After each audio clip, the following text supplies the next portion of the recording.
Des cierges autour d'une photo de Martinez Zogo dans le hall de la radio Amplitude FM à Yaoundé. Les pleurs de cette auditrice, venue comme de nombreux anonymes, rendre un dernier hommage à l'animateur dont le cœur sans vie, mutilé et en état de décomposition avancée, a été retrouvé ce dimanche à la périphérie de la capitale camerounaise.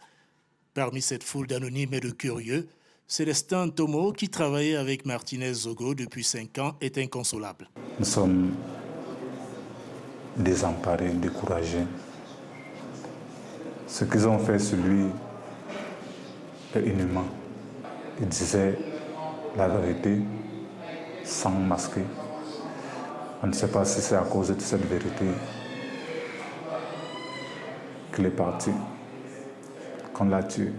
Animateur d'une émission à forte audience où il dénonçait notamment les détournements de fonds et la corruption présumée de certains pontes du régime, Martinez Zogo avait été enlevé mardi dernier par des hommes non identifiés devant ce poste de gendarmerie alors qu'il regagnait son domicile.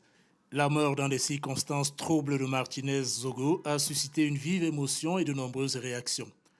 La nouvelle est à la une de tous les journaux camerounais ce lundi. La Fédération des éditeurs de presse du Cameroun, qui a rencontré le ministre camerounais de la Communication, s'est dit rassuré par les engagements pris par les autorités camerounaises. Il faut que justice soit rendue pour que les institutions retrouvent leur crédibilité.